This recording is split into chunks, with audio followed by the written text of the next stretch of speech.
Yo, what's going on, y'all? Welcome to another episode of the Two-Man Game. As usual, I'm Cone, one of your hosts. My co-host here, Ryan, has finally recovered from wisdom tooth surgery. A lot of you probably remember the last episode that we made. We talked about Ryan getting that.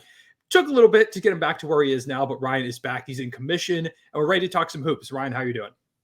Pretty good, man. I think since last time we recorded a podcast episode, I've been to some NBA games. I don't remember because I think we recorded after I went and saw Wemby in DC. I think We I did, believe, yeah. but I saw the Sixers play the week after my wisdom teeth in DC, and that was a fun time. Got to see Buddy Hield live in action. New Sixer, Buddy Hield. Tyus Jones had like 7 threes. It was absolutely insane. And it was the first game of the Denny of Deha renaissance, who's now become like one of my players I stand because he's just been going crazy.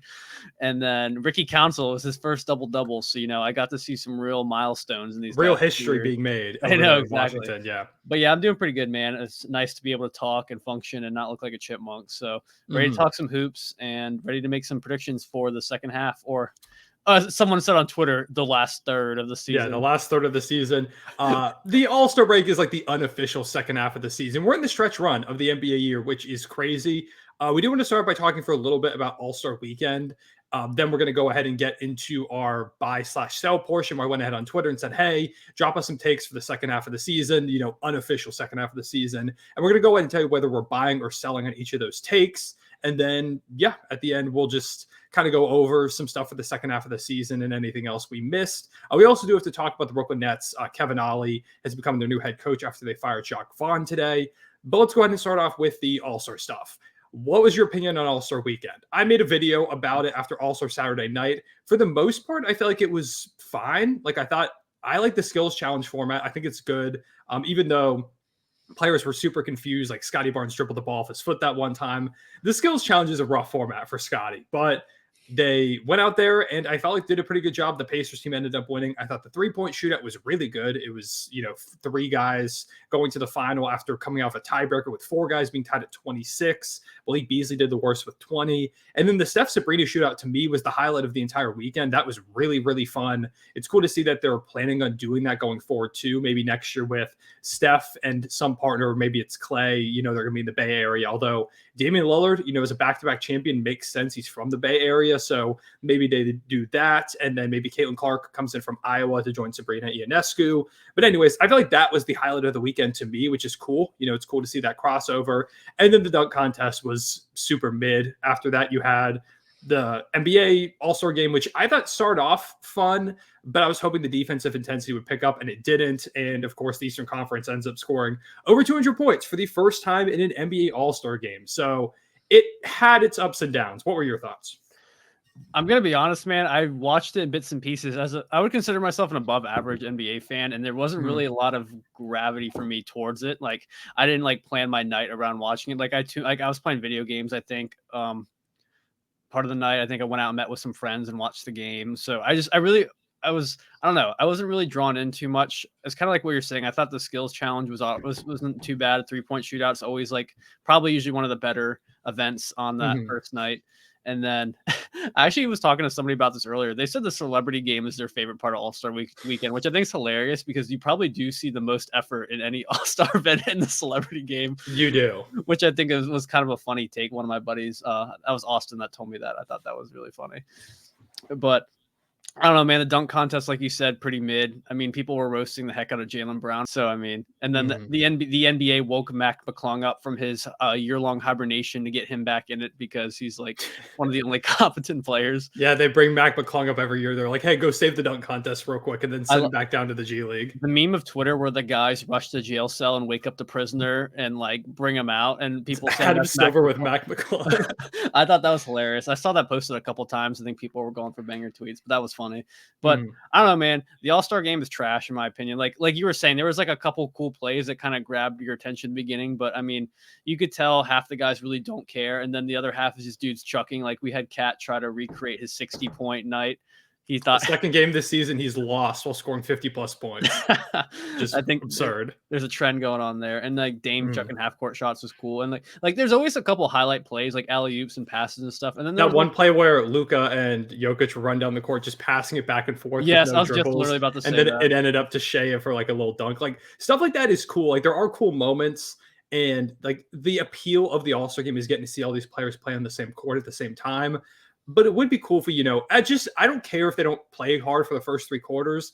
I was just kind of hoping by the fourth quarter, we'd kind of see them lock in a little bit. Like, to me, that was part of the appeal with the Elam ending that they now got rid of. They no longer have the target score, which I don't know why they got rid of that. I felt like that was one of the good additions that they've made. Like, I think it was the first year that they did it, where in 2020 they were going crazy. Kyle Lowry was taking charges and stuff like that in the All-Star game. So I don't know. I thought it had some appeal to it. I'm not sure why that's the thing they got rid of.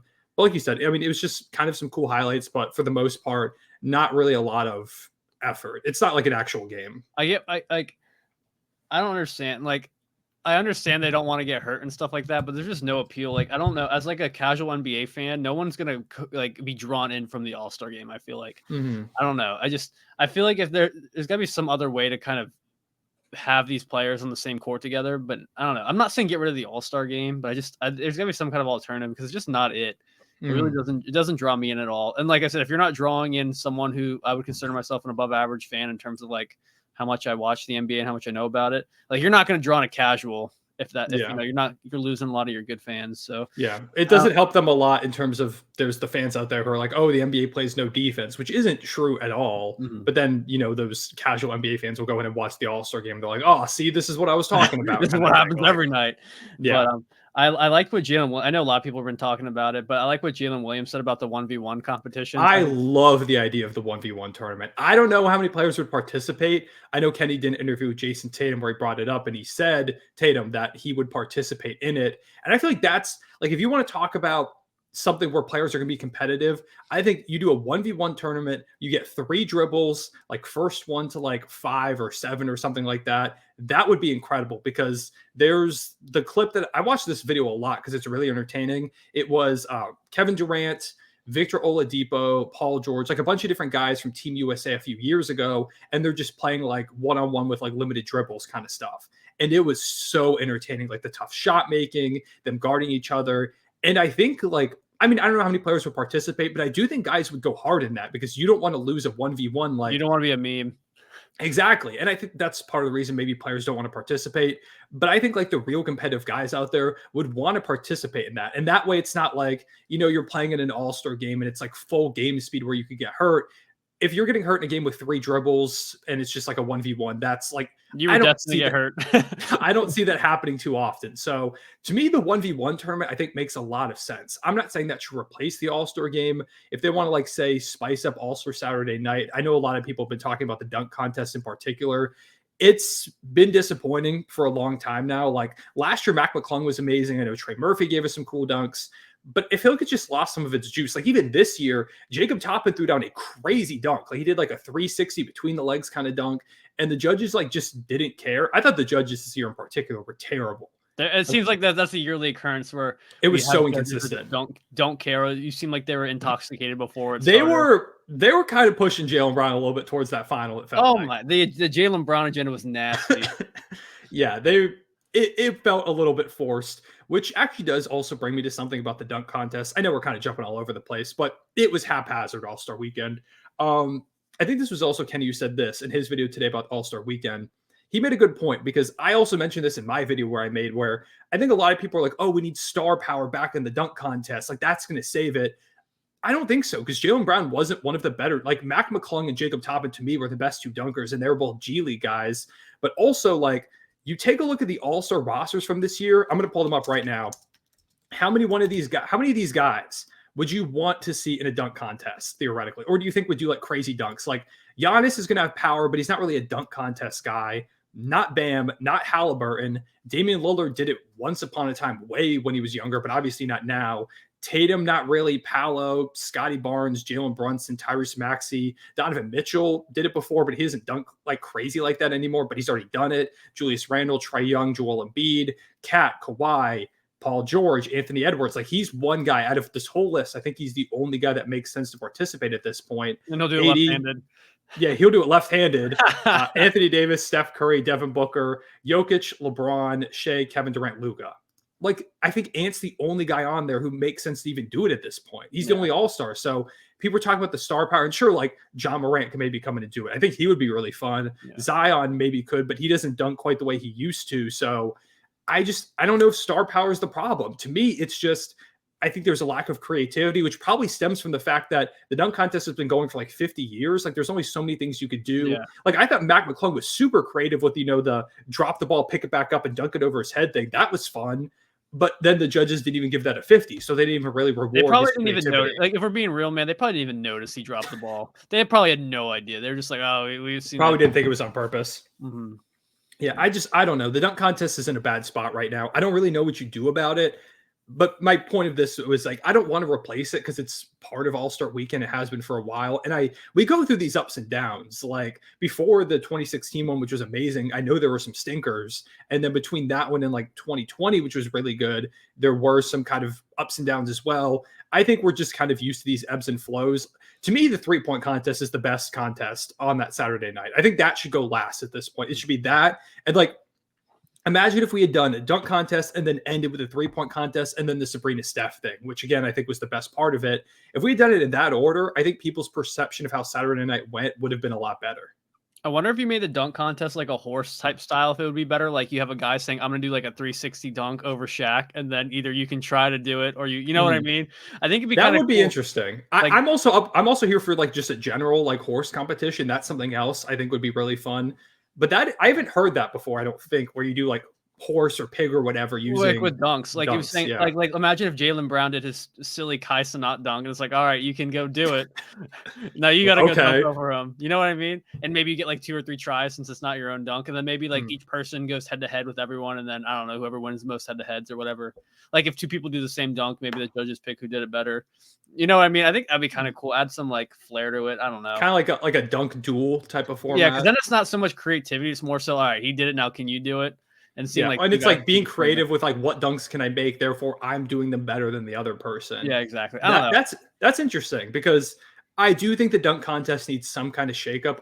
Really, All-Star Weekend in general, I think needs some kind of shakeup. I don't know what it's going to be, but to me, it does feel like if they want to add a new event, the one-on-one thing makes the most sense. I don't know how that hasn't happened yet, to be honest. It's like with the home run derby. The home run derby got kind of stale, and I think MLB did a really good job at like changing it up. They changed like the outs to like a time limit, and then they made it like head to head and like bracket style based on who has the most home runs in the derby. So I think, and because the home run derby kind of was in the same like area, like the gray area of like the dunk contest where people were like not really so into it anymore, and MLB did a really good job bringing that back. So hopefully the NBA can like, I feel like it's been a couple years now where everyone just shits on the dunk contest. So I feel like at some point they got to do something, even if it's like an unpopular like change, at least try something. And if it's terrible, you can get rid of it the next year. Because I mean, you're not going to make it worse. Like, let's be real. Everyone's been calling the dunk contest mid forever.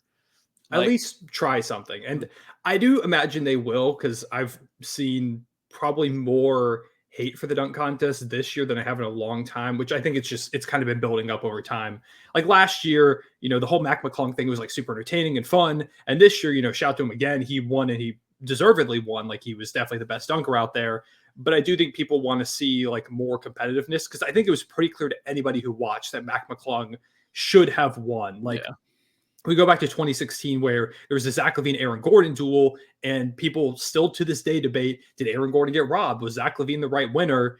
And I think that's fun. The fact that we can talk about that and we're like, hey, who should have won? Who, did anybody get robbed?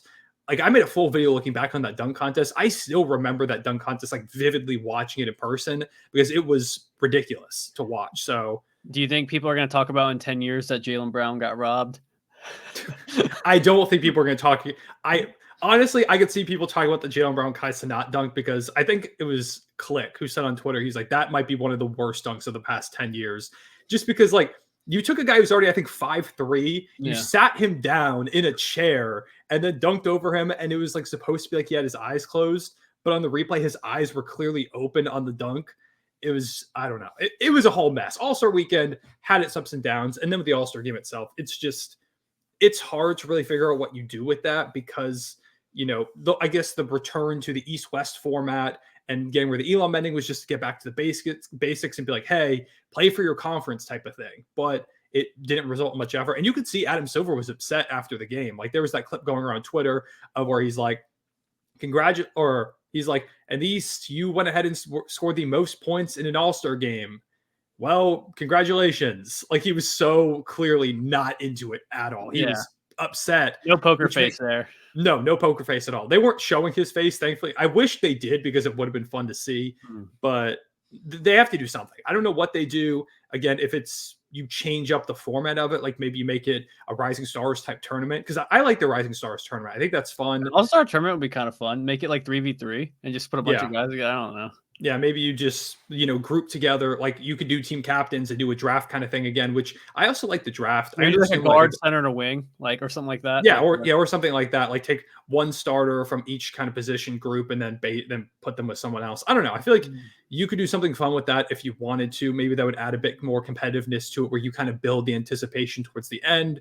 There's just something needs to change. I don't know what it is. I've seen some people say you should give home court advantage to the team that wins it in the finals. I think that's too much, to be honest. Like, I don't want, me as a Thunder fan. That's how it used to be in MLB for the World Series. Yeah, that's why people bring it up. Like, I don't want, say like Shea last night out there put up like 30 points. He had an amazing all-star game. I don't want to see someone goes out there and just is awful, is like on a bad team. Like they don't care about who gets home court advantage in the finals, and they're just chucking up like half court threes, like they're not playing any defense. And then suddenly, say the Thunder make the finals, we don't get home court advantage despite having a better record because random dude number 3 decided to not try in an all-star game because the team was the 11th seed. Yeah, because it's like someone was like, do you really think Trae Young or Scotty Barnes care that much about going out there and locking in, not to call those guys in particular. Or if you're if you're in a contract year and you're like your team's not that great, it's like, are you gonna go help your boys out, which are kind of like your rivals? Like I know there's like an NBA like fraternity, like a lot of the guys like each other even if they're in rival teams. But if I'm like, I don't know, a rival of the Celtics, am I gonna help Jason Tatum get home court advantage? I don't know. And then you look back and like, oh, the Celtics won the finals because they had home court because Damian Lillard dropped 50 in the All-Star game, which gave the Celtics an extra home court win, and they went undefeated at home. You know what I mean? Just like stuff like that. I don't know. Yeah, I think it gets too complicated with the NBA. It's too dicey, I think. I also feel like home court advantage, it's been a while since I've watched baseball as heavily as I used to, but I feel like home court advantage in the NBA matters more than home field in baseball. I'm not sure if that's true, just from what I remember when I used to be a diehard baseball fan. I watch some here and there now, but not the way I used to, but it's hit or miss. I think NFL and NBA, it's probably a little bit of more of a difference maker, but I think so too. Like I can just think of, the days where the Warriors had those crazy loud crowds back in Oracle and stuff like that, and how that felt like a crazy advantage, or like you go to Denver and suddenly you're playing in that crazy altitude where they had an amazing home court advantage and stuff. So I don't know. I think it definitely makes a bit of a difference. I know baseball has distances for the walls, and there's of course the environmental aspect too. Yeah. And in football, you've got like cold weather versus hot weather. So there's a bunch of different reasons, but I don't know. I feel like home court advantage it's tough to work around. So I would say our summary is there were highs and lows, and we're just both excited to get back to the normal season. Yes, I'm excited to get back to the season. Just want to again shout out the whole Sabrina Steph thing. Great idea. I think it was Sabrina who suggested it. Really fun to watch. Shout out to Sabrina. She went out there and went crazy. She had been in the original 3-point contest that they did that night. She would have went to that tiebreaker final round with 26 points, which is super dope. And then, Steph, of course, has to come out there. Because I was like, 26, she might win with that number. And then, Steph Curry is just the greatest shooter ever to. He just comes out there, didn't do the 3-point contest or anything. He just straight up came out there and hit 29 because that's what Steph does. So. One last suggestion would be cool because we're talking about that. Maybe do like a WNBA, NBA 2v2, like partner like one really good NBA player, one really good WNBA player, and just have them do like a 2. That would be cool. Yeah, maybe they could. Or like even a skills challenge, just something like, I don't know. I think that would be kind of cool. Yeah, because I think people are talking about like next year you could do like, Steph and Dame versus Sabrina, and if it's Caitlin Clark who comes to the league, like maybe something like that. But it would be cool too if you did like a team of an NBA player and a WNBA player, like Steph teams up with Sabrina and goes up against like Caitlin Clark and Damian Lillard and see what they do. That's a cool idea. I don't think I've heard that before. Good ideas today, Ryan. A+ so far on the ideas. Adam Silver. I want to quit my job if he needs some talent. Yeah, hit him up because Adam Silver, he's clearly frustrated. He needs to figure something out. But yeah, also our weekend overall, it's whatever. I definitely want to try and go in person next year, which would be cool. Although it's in San Francisco, which is far away. That's the dream. Although maybe it's not mid next year. We'll see. But okay, one quick news thing we want to touch on real quick before we get into our buy or sell. We had news coming out of the Brooklyn Nets. This should do it. Yep. Kevin Ollie has been hired as interim head coach because Jacque Vaughn has been fired by the Brooklyn Nets. Kevin Ollie is going to start coaching here soon. He has been an assistant coach for them. He was one of the top candidates for the Pistons this offseason before they hired Monty Williams. I know the Thunder partially considered him before we hired Mark Daigneault too. So this has kind of been building up for a little while for Kevin Ollie. Of course, coached at UConn all those years ago. Back, I think, when Kemba Walker was there, I believe he was their head coach. So shout out to Kevin Ollie. Excited to see him get this opportunity. But I know we both got some thoughts about the Nets and how this doesn't really address the root of their problems at this point. Like, I think Jacque Vaughn had been struggling. I don't blame them for firing him, but to me, it feels like a bit of a scapegoat solution to the fact that the roster is just not good. And they're trying to build around Mikal Bridges, who's a great player and all, but he's not a number one guy. I think he's probably a number 3 guy at best, maybe number 2 guy if your number 1 is amazing. And we also got another report today, a tweet that I quote tweeted basically saying that their game plan is still to go into this offseason and try to build a team around Mikal Bridges.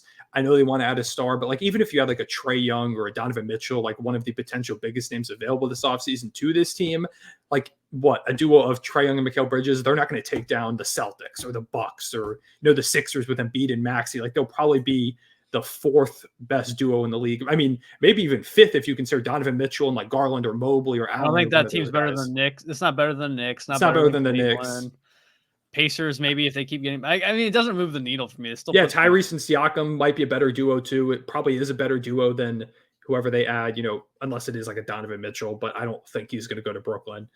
I don't know. To me, it just doesn't make a lot of sense. I feel like they're delaying the inevitable. I understand that if you tank the rest of the year, which I know we both want the Nets to go ahead and deal everybody away at the deadline. They didn't do that at all. Like, who'd they trade? They traded Royce O'Neal away, and they did the whole Spencer Dinwiddie, Dennis Schroeder swap. That's all they did at the deadline.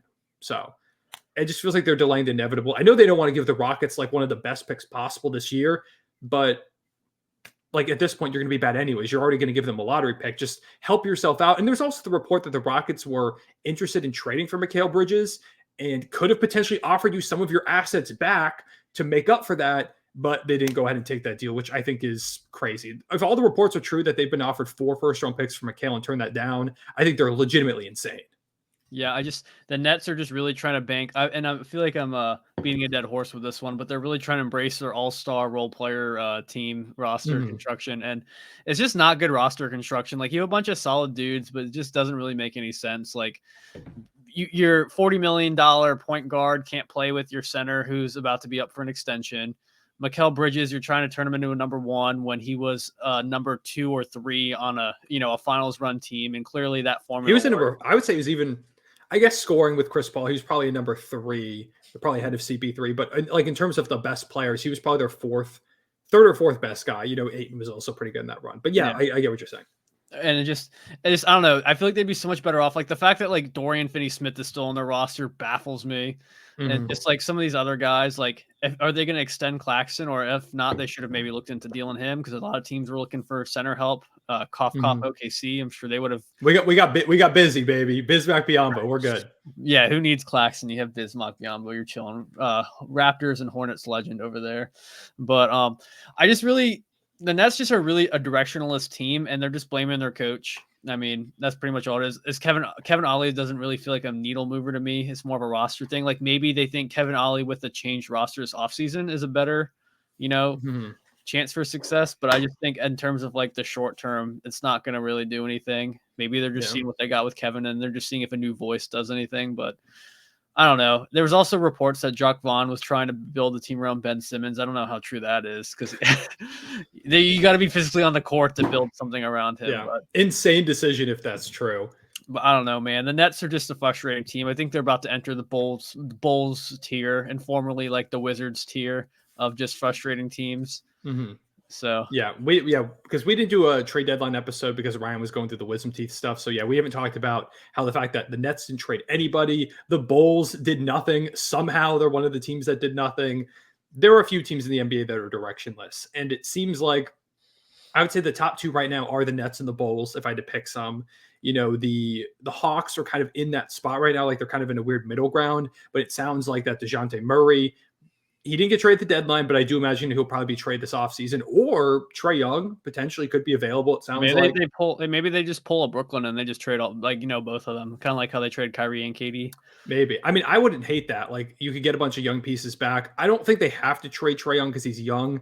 To me, I think that trade probably comes with internal pressure. If he's like, hey, I'm not winning anything, then he probably goes ahead and makes that request. Yeah. But I don't know. I guess we'll have to wait and see on that.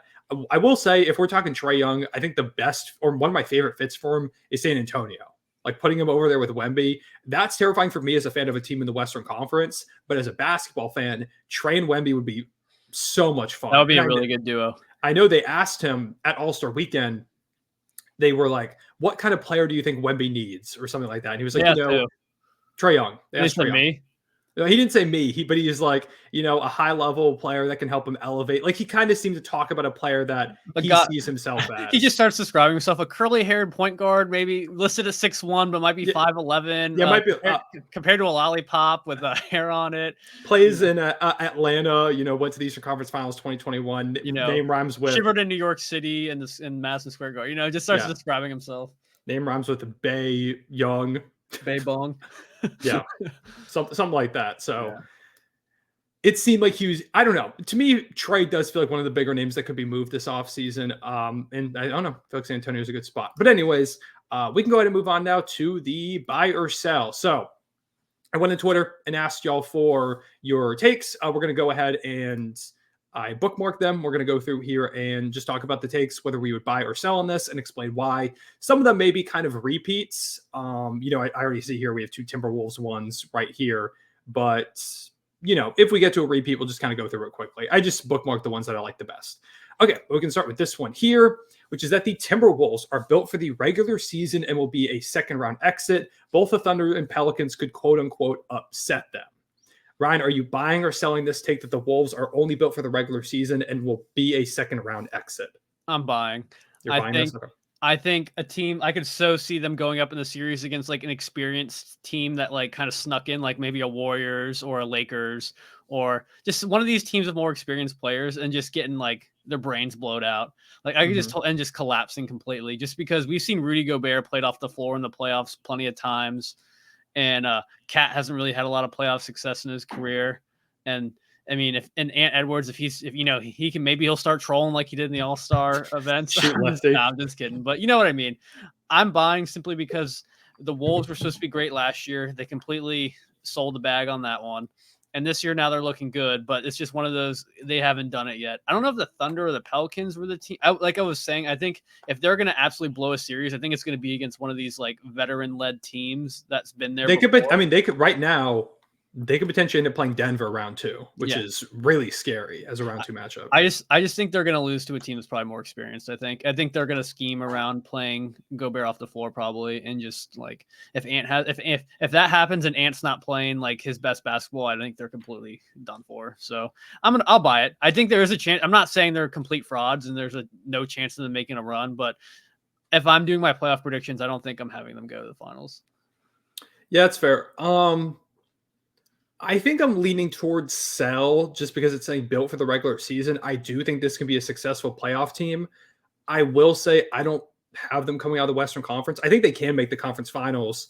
So maybe I should buy this. But like you said, I think there are teams I would probably pick to go to the conference finals potentially over them. My main concern is the offense isn't great. I'm actually working on a Timberwolves video right now. They're the 17th ranked offense in the NBA at the moment. They turn the ball over a lot, one of the highest turnover rates in the NBA, which is concerning for the playoffs because you can't be turning the ball over that much when you're going to be playing very physical defense and is going to be required to make, the right decisions a lot. And there's been some questions about that throughout the season with the shot selection. A lot of times where he'll drive to the basket and face some resistance and try to like swing the ball somewhere else and it gets picked off. It's a little bit concerning, especially, they have like, one thing that's interesting to me is they have a unique combination of size that I think can give some teams problems. But if there's a great small ball team, like I think a series between OKC and Minnesota would be really interesting because Minnesota's got all the size, the Thunder go small ball, and the Timberwolves turn the ball over a lot. But the Thunder are one of the best teams at grabbing turnovers, which is part of why I think that series would be particularly interesting. Both teams kind of play to each other's disadvantages. So, going to this like Thunder point right here. Pelicans is a bit more interesting. I don't know how I feel about the Pelicans just because Zion isn't playing. They don't have anybody playing at an insane level. And I think to be really successful in the playoffs, you need somebody who's playing at like a top 10-ish level or just a really, really good all-around team, which the Pelicans are. But I don't know if they really have that guy. So I'm kind of mixed on the Timberwolves right now. There are reasons to believe that they're going to struggle in the playoffs, but also this lockdown defense that they have with better defenders next to Rudy Gobert than he's really ever had makes me feel like they can have some success. It's going to depend on whether or not they can elevate the offense or not. Because if you're playing at a league average offense level in the playoffs, you're not going to beat the best teams in the Western Conference. The conference is way too talented. Like with the way their offense is playing now, I don't know if they're going to beat the Clippers. I don't know if they're going to beat Denver. I think OKC and them would be a really fun series as a Thunder fan. Part of me is biased and thinks we win, but I think that one could go either way. It would probably like a 6-7 game series that could go either way. So it's tough. I'm again really interested to see what happens with them. I think overall I'm going to sell because I don't think they're straight. I don't think they're straight up built for the regular season. I think they can be good in the playoffs. Okay, next one. Kings and Warriors are not making the playoffs unless Zion gets injured. Then Kings and Pelicans. So if Zion gets hurt, the Kings and Pelicans are missing the playoffs. But for right now, Kings and Warriors are not going to be making the playoffs. To give a refresher, the NBA standings right now in the Western Conference, you have, should I just pull this up on this tab so we can see them real quick? I'll go ahead and do that instead. I was going to pull them up on a different tab, but I'll share this tab instead for the moment. It does not look the best, but we'll just look at them real quick. So right now we have the Sacramento Kings at the 8 seed, the Golden State Warriors at the 10 seed. What are we considering the playoffs? Playoffs is just, I think, straight making the playoffs, like not even the play-in tournament. Top eight. Yeah, so right now we would have a playing game of Mavericks versus Kings. Then you would have Lakers versus Warriors. Winner of that plays the loser of Mavericks, Kings. And the Kings are in this weird realm where they are really close to a bunch of teams. Like they're only 1.5 games out of the 5 seed. They're only 4.5 games out of a 4 seed, although I think these 4 teams probably remain as the top 4. But they're not that far away. Like this whole group in the middle of the Western Conference is close. So Russ TD is saying that their prediction is that the Kings and the Warriors are the 2 teams that out of this play-in don't make the playoffs. So I'm guessing saying that the Lakers and the Mavericks would end up winning these play-in games. I think I'm going to buy that. I'm going to buy that the Kings and Warriors miss the playoffs. I think so. I could see them taking over the Pelicans, depending on kind of like what that guy was saying. I don't think they necessarily need an injury to pass up the Pelicans. I think the Pelicans are kind of on par with the Kings and the Warriors right now. I mean, the Warriors obviously haven't been playing to their standards, but they have, the star power. I think they could win a do or die game. And they're catching fire a little bit now. Like I think they won like 6 of their last 7 kind of thing. Like yeah, you have right there. They're 8-2 in the last 10. Yeah, so they're getting better. It's been an up and down season, but they might peak at the right time. Like even in a playing game, like this Lakers Warriors playing game would be incredible. Like that would be really, really fun. I think I kind of am going to buy that though, just because I think we've talked about this in the past. The Kings didn't really have the offseason we were hoping, and their trade deadline wasn't anything special either. So I think I could see that happening. I think they just don't really have the star power to maybe beat like the Warriors or Lakers. I know on paper they've been kind of better this year, but I just think if I'm having LeBron against De'Aaron Fox or I'm having Steph Curry against De'Aaron Fox, I think I'm kind of picking the Warriors in that case. And with the Mavericks, I'm really high on. I've talked about this at length. I'm really high on them with the additions. We're going to talk about the Mavericks a lot. I think we have not even. I think the Mavericks are going to sneak into like a top 5 seed. I think they're going to really jump up. Won their last 6. They've been looking good since the addition. So I agree. I think I don't know what their strength of schedule looks like, but if they stay healthy, if Kyrie stays on the court with Luka, and now they have Gafford and PJ and the rest of their rotation, I think this might be Luka's best team in my opinion that they've had yet. I believe they have one of the easier strength of schedules the rest of the way. I believe, but yeah, let's go back over to the take. Kings and Warriors not making the playoffs. Oh, so that way then I'm selling because I think the Warriors are going to hop in. I think the Warriors are going to hop in. Yeah. So you have them making it over the Lakers theoretically in this situation. I would have the Pelicans. I would have Kings and Pelicans out. Kings and Pelicans out. Okay. Yep. If the Pelicans fell into a play-in situation, like if the Pelicans end up the 6th seed, then they're gonna make. You know what I mean? But if it comes down to it, and we have them in the play-in, I'm taking them to come out. Okay. I'm taking having them be out. Yeah, I think Kings and Warriors are not making the playoffs. I think I'm going to sell this because I do think the Kings get in the playoffs. I think the Kings do end up in there. I think the Warriors and Lakers end up missing, which would be crazy for the both of them because they both go through a lot. Did you not see LeBron in the play-in last year? made a Western Conference Finals run out the play-in. I did see that. I don't know if this Lakers team has that same juice. Last year in the second half of the season, they came out and they were on fire, but I think they were reinvigorated by those additions. They did nothing at the deadline. Their biggest acquisition was Spencer Dinwiddie. So I don't know if they really have. I think they got that burst of energy out of the deadline and just went ahead and rode that wave to the Western Conference Finals. And sure, they do have the experience, and I could see them making a deep run like that.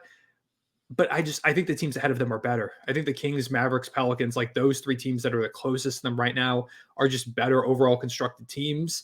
And at the moment, the Lakers have to beat the Golden State Warriors. They would play them at home, so they could potentially do that, as well as either the Kings or the Mavericks. And I don't see them winning both those games. It is LeBron. It is AD. They've got the experience. But I think I'm just going to take the better team in that scenario, and I'm going to go with the Kings. So, okay. Moving on now, we have another one about the Timberwolves, so we'll go through this quick. New era, Wolves got next. Is Wolves finish with 60-plus wins, end up as the 1 seed in the West. Naz Reid finishes as top 3 6-man of the year candidate. Ant finishes as a top 10 MVP candidate. So really just, I think it's Naz Reid, he might finish as a top 3 6-man of the year candidate. I think it's pretty close right now. Ant is top 10 MVP. I think he will finish as that because even if the Wolves end up as a top 4 seed, I think he's going to get in that conversation.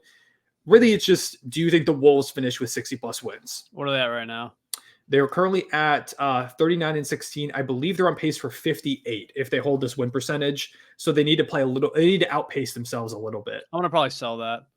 I'm going to sell too. I think getting 60 wins in this West is really difficult. The Wolves, they've won their last 4, but I feel like they've had a couple more slip-ups as of recently than they did at the beginning of the season, which could also have just been fatigue going into the All-Star break, but I don't know. I don't think they're going to hit 60 wins. I don't think anybody in the NBA is hitting 60 wins outside of Boston this season. I think they're the only team that hits the 60-win mark. So I think I'll sell the first one. I'll probably buy Naz Reid for this. If you end up a top 2 or 3 seed and you're having, I'll buy that too. Yeah. And I just feel like too, a lot of the good 6-man of the year candidates have kind of found themselves in the starting lineups in a lot of teams too. So it's a weird year for 6-man of the year. Yeah. Like you don't have Quickly's no longer there. Malcolm Brogdon's no longer a 6-man of the year. So the top 2 guys from last year are gone. There's Tim Hardaway Jr., who's your typical bucket getter, but you have big impact guys like a Naz Reid. Chris Paul is supposed to be in the conversation this year, but he's been injured the entire season. Bogdanovich is on the team that's not very good. Now he's a star. He's firmly a starter. Yeah, the Hawks haven't been great with Bogdan, so he could theoretically win as a 6-man, but I feel like a little bit of team success is required. Yeah. So I don't know. It's all over the place. It's probably the weirdest award race that we have this season. And then also buy the Ant top 10 MVP candidate. I mean, not saying that that's anything crazy, because I feel like if you're a good player and a good team, being a top 10 MVP candidate is kind of a given. I don't think Ant's going to get into, even if the Wolves, let's say they get the 1 seed, I don't think he's going to be like a top 5 MVP candidate, which I think is a little bit more of something that would be talked about. But top 10, I mean, if you're the best player in a good team, I mean, yeah, you'll be top 10. Yeah. It's kind of a given. Okay. Move on now to Chase, who says that the Pacers will finish as the 3 seed. Go ahead and show the standings again. I should kind of zoom into this a little bit. Yeah, that works a little bit better. So the standings at the moment, the Pacers are the 6 seed right now, 12.5 games back of the 1 seed, but only 4 games back of the Bucks at the 3 seed. Tyrese is getting healthier. You've got Pascal Siakam. They're only 5-5 in their last few games, but the Bucks have really fallen down the standings, 3-7 in their last 10. Doc Rivers has not done great as their head coach. The Knicks and the Sixers are injured, so I don't think it's out of the realm of possibility that the Pacers make this type of run. I think I'm going to sell just because make it 4 games on the Bucks. Right? They still have Giannis and Dame. I expect that they'll figure it out and end up as one of these top 3 seeds. But I don't think it's impossible. I don't think it's a crazy take to make. If you had said 4 seed, I might have bought, but I think actually no, because I think the Knicks, when they get healthy, are going to be up there too. I agree. So I think they finish 5 or 6 is where I'm going to have them. I think Celtics, Cavs, Bucks, Knicks are going to be the top 4. But I think that's pretty solidified. I think Pacers could sneak into the 5 seed depending on how the Sixers do in the second half with their injuries. But I'm going to probably sell just because I think Pacers will probably stay in this 5 to 6 range probably.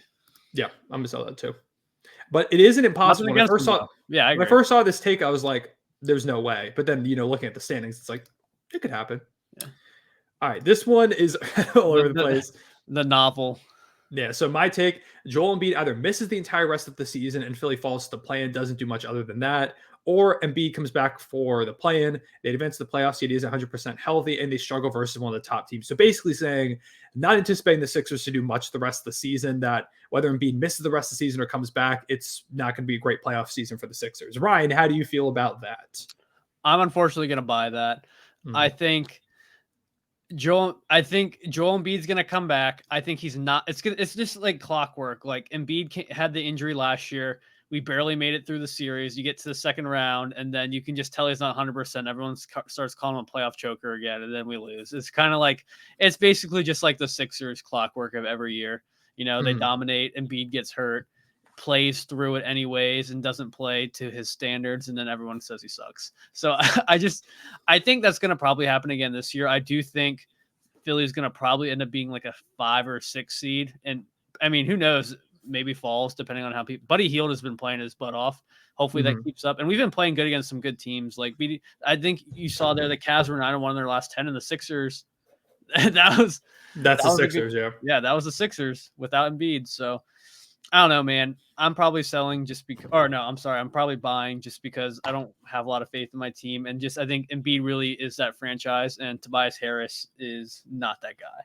So, yeah, I think I'm going to sell. I'm going to say Embiid comes back and he looks good. And I do think, like, if you end up having to play the Sixers in a first-round series, if Embiid is looking anything like his usual self, that's a terrifying first-round matchup to go up against. So I'm going to say the Sixers kind of play that role of a really scary team that come out of the play-in that we saw like the Lakers and the Heat play last year. I'm not saying they're going to win a first-round series if they end up in that range, but I'm going to say that's kind of the role that they slot themselves into. So I'm going to go ahead and sell. I'm going to have faith in your team for you. Someone has to. B-Drip says that the Mavericks will finish as the 5th seed in the Western Conference. We kind of already went over this a little bit, but we did talk a lot about the Dallas Mavericks. I'll go back over to the standings real quick. So the Mavericks are right now the 7 seed, just a game back of the 5 seed Phoenix Suns. They've won 6 in a row, but the problem has been everybody ahead of them has been nonstop winning. Pelicans have won their last 3. Suns have won their last 2. They're 7-3 in their last 10. Thunder, Clippers, Wolves, are all winning a lot. The Nuggets are only 5-5 in their last 10, so they're slipping a little bit. But they've got some ground to make up if they want to get that top 4 seed. But B-Drip is only saying top 5 seed, which I think I'm going to buy. I'm going to buy on that. I think we both believe in this Mavericks team to be, really good in the second half of the season, just threw the standings off the page, went over that way. I think we both believe in this Mavericks team. Again, they've won 6 in a row. They've looked great since the additions of PG Washington and Daniel Gafford. Kyrie's been healthy. Luke is playing his butt off, and he's pushing for an MVP bid. If he gets up to a top 4 seed potentially, he might end up winning it. So I think we see the Mavericks go on a second half run. The Suns have been looking better, though, but my thing with the Suns and also the Pelicans is the injury concerns with both teams. We've seen them deal with that a little bit throughout the season, especially the Pelicans historically. So I could see a world where, like, if Bradley Beal misses a little bit of time, I think the Suns fall down the standings a little bit, and the Mavs just kind of have the momentum. So I'm going to buy on that. I'm going to buy it. I'm also throwing in a bonus point. I'm picking Luka to win MVP. Like, if when the season ends, he's my MVP pick. Okay. I'm hoping that's not true and Shea makes a push, but we'll see. Okay. We have, speaking of that, actually, great timing, Paul. Shea will leapfrog Jokic as the clear frontrunner for MVP over the second half of the season. I'm guessing you're going to sell on that because of the Luka thing. I'm going to sell, and also I don't think Jokic is the front runner right now. At least you don't think he is? Do you think Shea's the front runner? Probably. I think, Jokic is having a great season still, but he's not, I just feel like the buzz isn't there. Like, I would argue maybe Giannis might be up there a little bit. I think Tatum might have some noise just because Boston, even though his stats aren't nearly as good, just Boston's been really good. But there really isn't, like, I wouldn't even say there really is a clear front runner right now. You know what I mean? Yeah, I don't think Jokic is. I think he's the front runner with like media opinions, but I don't think he's like the clear guy at the moment. There really isn't one. It's not like before Embiid got injured and like everyone was saying as long as Embiid stays healthy, he's going to win his back-to-back MVP. Yeah. It's not like that's clear front runner in my opinion. I think right now it's kind of like this weird trifecta where I think SGA is up there, Jokic is up there, Tatum's probably up there, Giannis, Luka with the stats is up there. The team just needs to win a couple more games. Maybe Kawhi because the Clippers have been going crazy. And he's been putting together a pretty good season. So I think it's just kind of like this like conglomerate of guys that are all there. But I mean, I'm going to buy simply because I think the records are going to maybe split apart a little bit. You were just kind of talking about the Nuggets falling a little bit, and I'm not a Nuggets hater per se, but I'm just wasn't happy with a lot of the moves they made to try to. They're also just kind of. I feel like they're kind of chilling. Like they don't. Yeah, they're kind of just. They are kind of coasting. I feel like so. Last year we saw Jokic down the stretch run of the season, kind of just give up on the MVP. He's like, I don't really want it, which feels like a Jokic thing to do. So I'm also going to buy. I'm biased here. I want to see Shea win MVP. I have him as my MVP right now, and if the Thunder, I think, maintain their spot as one of the top 2 seeds. and Shea keeps playing the way that he is. The last few years, he's jumped in the second half of the season. So if he elevates his game again, the Thunder maintain this level, then I think Shea probably ends up MVP, or at the very least is one of the top contenders. So I'm going to go ahead and buy as well. But I do think Luka is going to make himself a case over the course of the season. I agree. I think it's going to come down to Shea, Luka, and Jokic, to be honest. I agree. Maybe Giannis if Doc Rivers and the Bucks figure it out. Yeah, we'll see if they do. Clement says the Grizzlies will be a play-in team. This one is tough. Going back to the standings, the Grizzlies are 8.5 games out of the play-in at the moment. I love Vince Williams and Gigi Jackson, but no. Yeah, shout out to them. Yeah, same thing. I'm also going to sell. I don't even know if I don't know how much we see Desmond Bane and Jaren Jackson the rest of the season, to be honest. If they shut them down, I wouldn't be surprised. But yeah, shout out to those guys. Vince Williams has been playing his butt off all year. Gigi Jackson's been unstoppable as of late, putting up a bunch of 20-point games. Been amazing. And I think ultimately this season may end up being good for the Grizzlies because they've gotten a bunch of young guys to develop. They figured out their depth a little bit, which is a bit of a problem. Now, next year, you can have Gigi Jackson in the rotation. Vince Williams can be out there. Marcus Smart can come back. Desmond Bane, Jaren Jackson can play again. Brandon Clark will be back. I think the Grizzlies are going to be amazing next season. Just they're not playing too. Yeah, I think I talked about this in a previous episode, but the big thing with the Grizzlies is that they kind of dealt away a lot of their depth.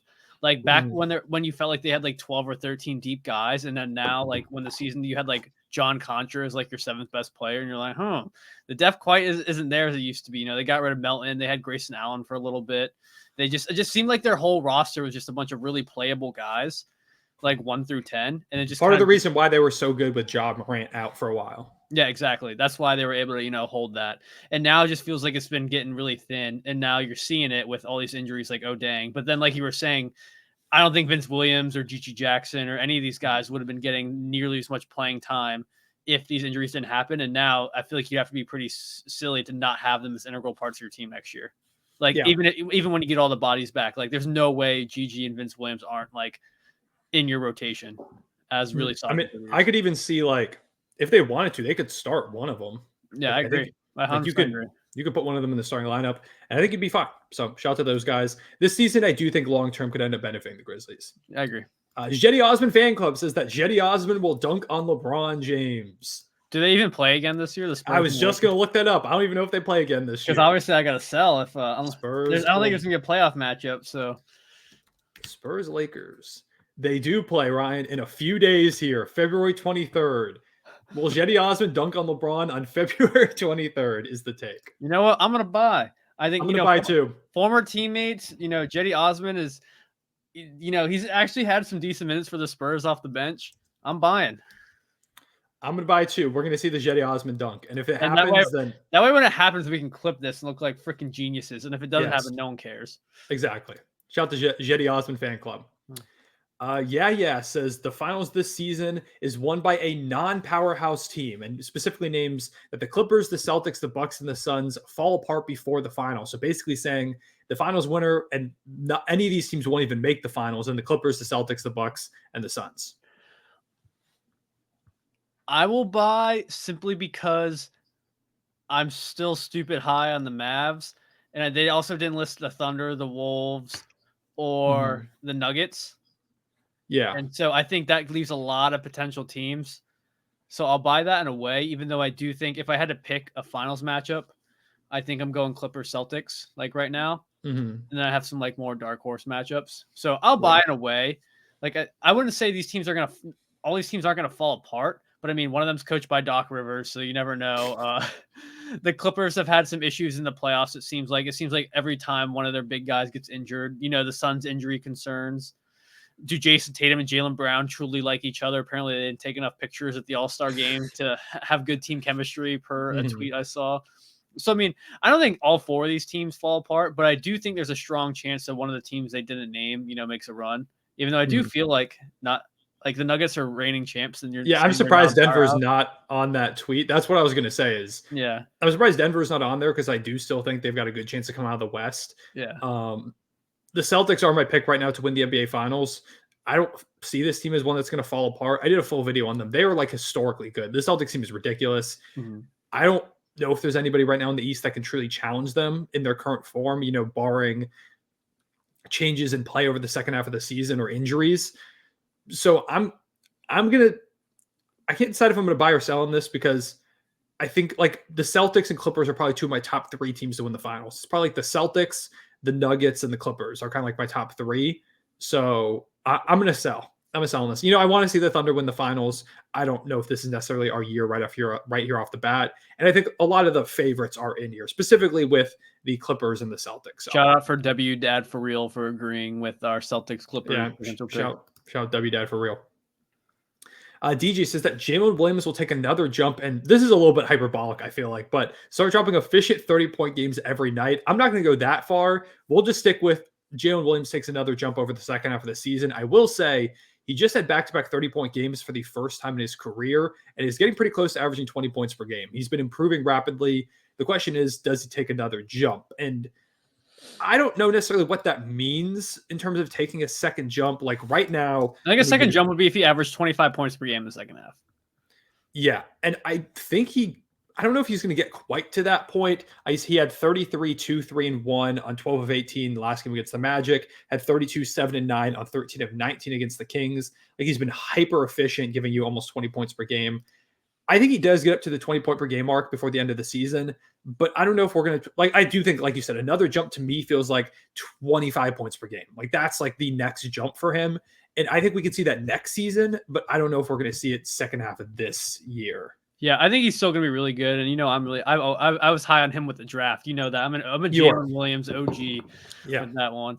But I'll probably sell as well just because I think with Shea on the team and Josh Giddey, unfortunately, is still getting a lot of minutes at the guard position. And just there's a lot of mouths to feed in OKC right now. I feel like, not to mention, you have an MVP front runner taking a ton of shots. So when you're in a lot of close games, in the stretch run, I feel like Shea is going to take a lot of those shots. So that'll take away a little bit from J-Dub. But I'll sell just because, kind of like what you were saying, I don't think he's going to jump up to 25 to 30 points a night for the rest of the year. But is there a chance he has a bunch of more good games? I think absolutely. And I think we're probably just seeing the start of him being really good.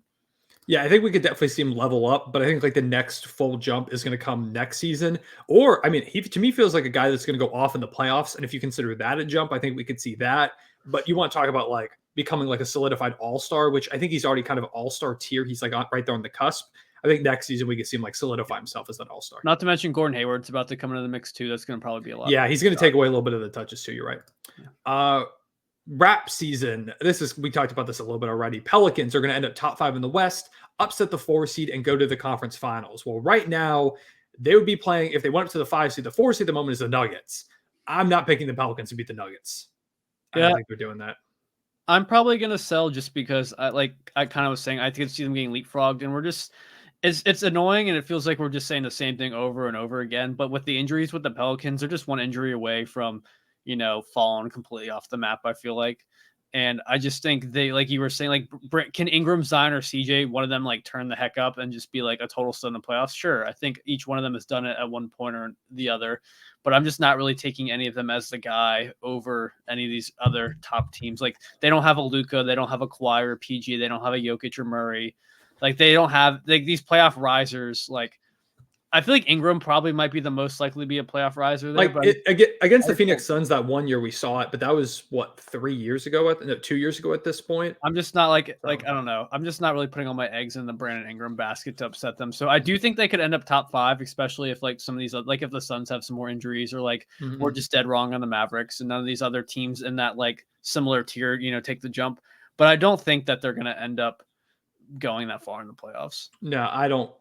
I would be surprised. Like right now, the second round, say they would first have to take down like the Nuggets, the Clippers, the Thunder, or the Wolves in the first round. Then say they're the 5 seed, they take down the Denver Nuggets. Then they have to face Minnesota in that round too. And like that's just a crazy tough path to beat. I will throw one thing out there. I do think maybe, and I think we're going back to this Wolf. This might have been part of that Wolves take earlier. I could see them upsetting the Wolves in the first round. I think out of all those teams, I think that might have been a take from earlier.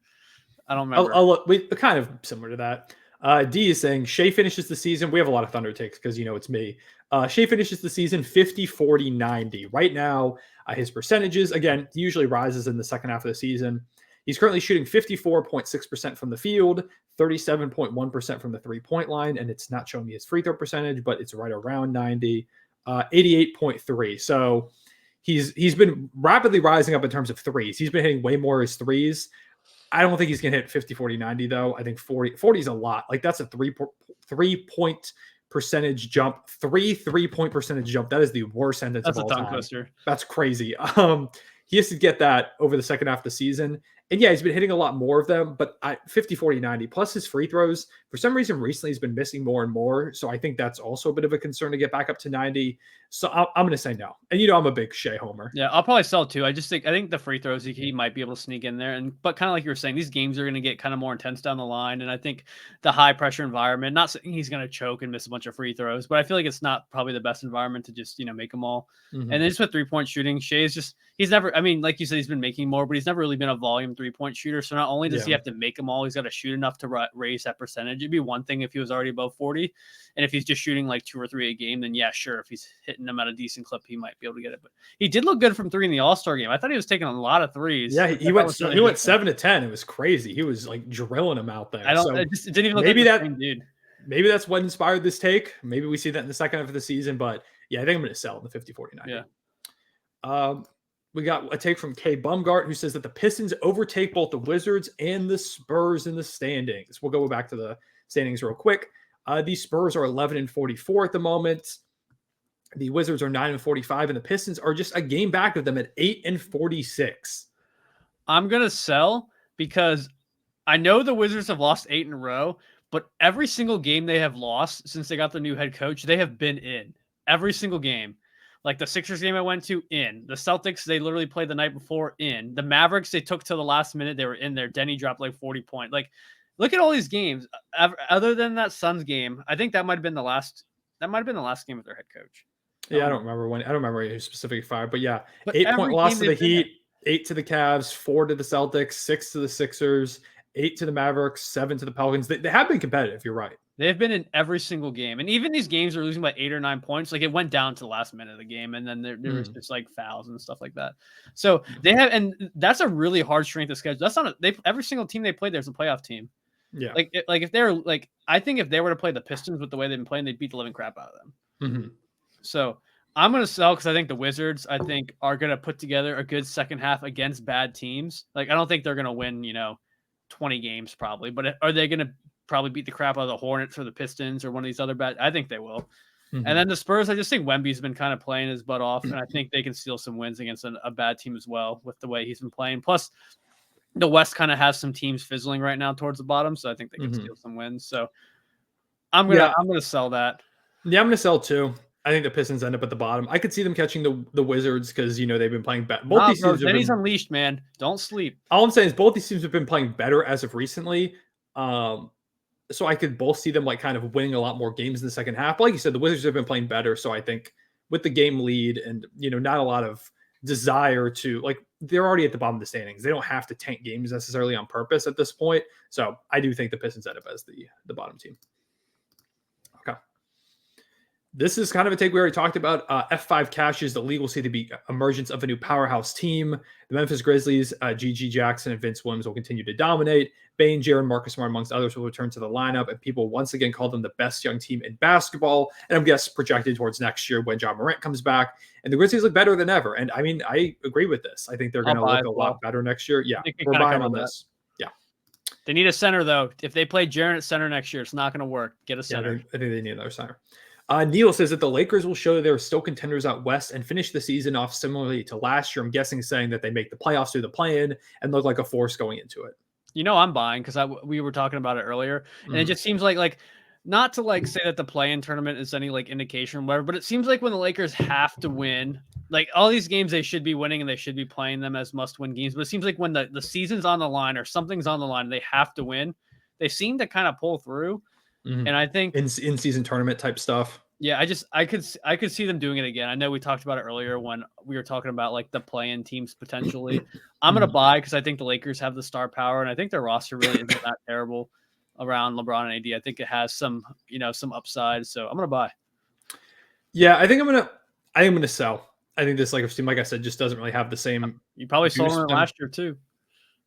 I don't know. Yeah. I kind of like I think I picked the Lakers. I picked the Lakers to beat the Grizzlies in the first round. I think I had them losing in second. I think I had them losing the second round to the Warriors, but I believed in them. I don't know. And Peyton we trust, again, another Thunder one. Maybe this would be the last Thunder one we talk about. Thunder are a legit West contender. Hayward could push them over the edge for the chip.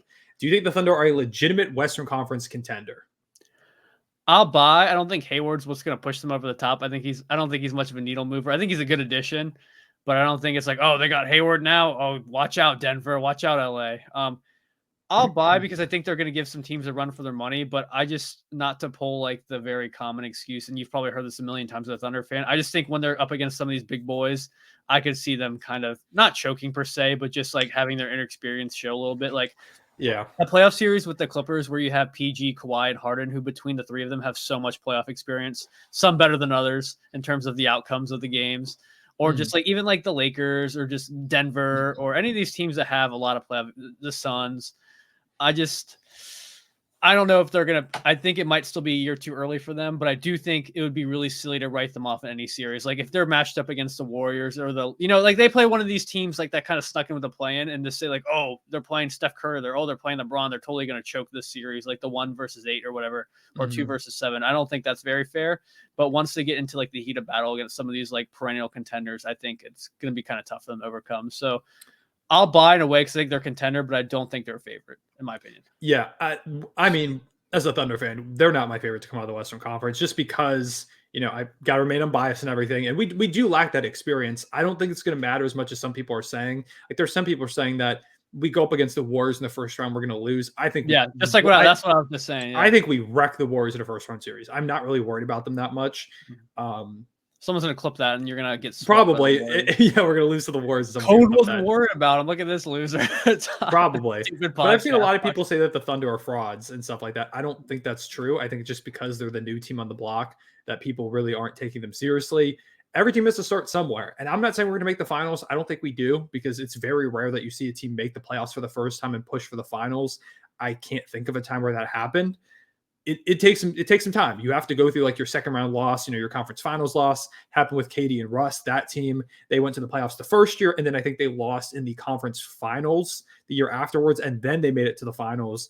I could see a progression like that where next year, or we lose this year, next year we like make the finals or our conference finals team, and then the year after that we finally break through. But I think this team's way closer than people are giving them credit for. And the good thing about the Thunder is, even if we lose this year, I'm not too bothered. I just want to see us win the first round series at the very least, remaining as one of these top seeds. I want to see us go ahead, win a first round series, get more playoff experience. And if we lose in the second round, hey, I wasn't sure where we're going to end up in the first place this season. I think winning a playoff series for the first time since Katie left back in 2016 is plenty of success for the first year of this team making back to the playoffs. So I think just being competitive, like I think it would be kind of sour if like they went into the second round and played the Clippers and just got like their butts kicked and went and got swept like that. I think that would be kind of disappointing. Yeah. But if they like lost like 4-2 and every game was really close and there was like a couple like that came down to the last possession or whatever, I don't think you can really be upset as a Thunder fan, in my opinion. No, I don't think so.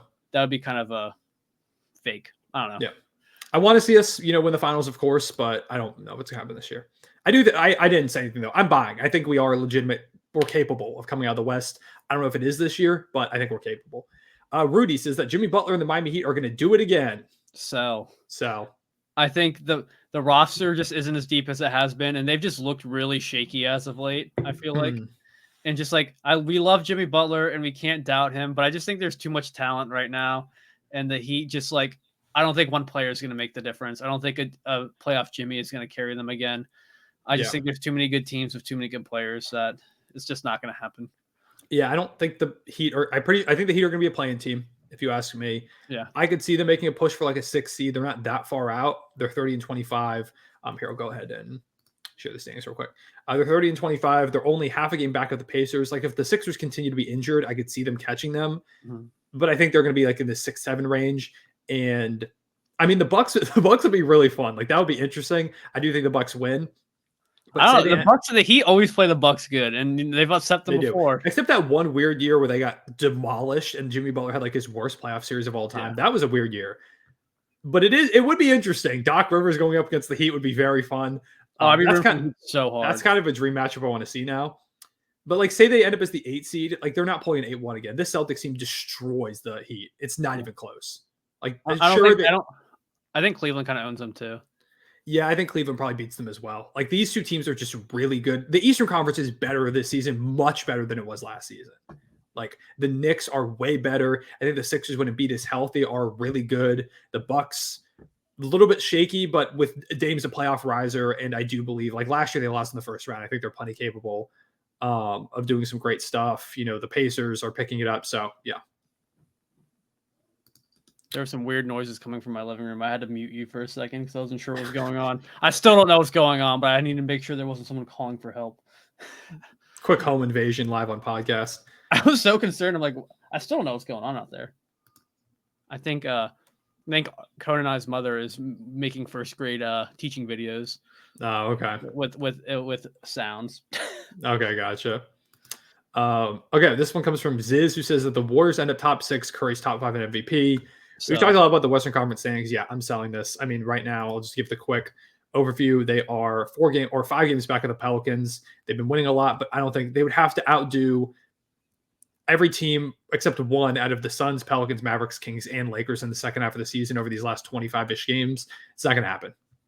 I do think they could upset someone in a playoff series, but I don't think it's going to be because they make that top seed push. Yeah. Neil says the Spurs should sign Killian Hayes. Ryan asked me to put this one on here. Bye. Get him a point guard, man. Because when Trey Jones, like nothing against any of these other dudes. I did love the clip of what was there like a Jeremy Socon diss? I think there wasn't there. Yeah, there was a clip. They were out All-Star Weekend and they're talking. I can't remember who it was, but they're talking with someone and they're like, it was like the first time. This wasn't the first time that Wemby's been like. They're asking like about playing against with Wemby in the Rising Stars game, and they're like, "Yeah, I don't think it's that hard to throw Wemby a lob." And the camera panned over to Jeremy Sohan. The cameraman knew the job; they understood the assignment. Yeah, but, I mean, I guess why not? Like, he's I guess got the French connection with Wemby. I guess that works. I don't know if Killian Hayes doesn't move the needle at all for me. I mean, he got cut from the Pistons. Not most of a needle mover, but I feel like he could be a good backup point guard. Like I think he gets a lot of crap because he was this high draft pick, and then the Pistons were hoping he'd be one of their saviors. And like, not that his stats are very good in any like scenario, but I really do think if he got like backup point guard minutes on a bad team, I don't think there's anything wrong with that. Just to see what you got, and I think having another player that can pass to Wemby, nothing wrong with that either. Spurs got nothing to lose, might as well. I'm for it. Yeah, that's fair. I wouldn't mind it. Sure, I'll buy it. Again. Similar take coming from Connor. Mavs getting that top 4 seed group. Now 5, I guess. Kings don't make the playoffs. So there's 2 here. I know earlier. Yeah. I'm going to buy that. Actually, I'm going to sell both. I don't think the Mavericks get in the top 4 seed group. I think they could get to 5. I think the Kings do make the playoffs. So I'm going to sell both those. And yeah, I think that's it. Cool. That's all of them. But yeah, last one is apparently a video of there's these 2 college basketball teams that got into a fight. So I bookmarked that to go see it later. I was gonna say I don't remember that being one of the takes that we were glossing over before it started. Yeah, I don't know. Apparently, what 2 teams was it? It was Texas A&M, Commerce, and Incarnate World, or Incarnate Word. Those are crazy college games. Those are kind of fire. But anyways, those were our buy and sells. I know we didn't talk about every single team, but I think we talked about most of the teams. I think each team got pretty much mentioned at one point or the other. Yeah, got mattered in the mix at the moment. But yeah, those were our takes. Let us know down below in the comments what some of your takes are for the second half of the season. And, we'll go ahead and comment whether we're going to buy or sell them, whether it's Ryan or I on the account. And yeah, we appreciate y'all's support over these past few weeks, the rest of the season, right into the home stretch. Got a lot of content coming your way. Maybe we should do like a live podcast or something at some point. That might be kind of fun. Man.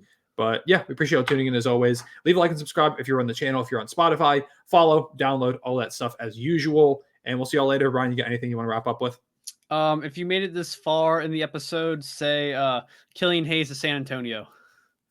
I guess drop a Killian Hayes to San Antonio. I guess we're pushing that agenda now. Yes, sir. So yeah, shout out Killian Hayes, maybe the savior of Victor Wembanyama, but we appreciate y'all watching. Take care. Peace.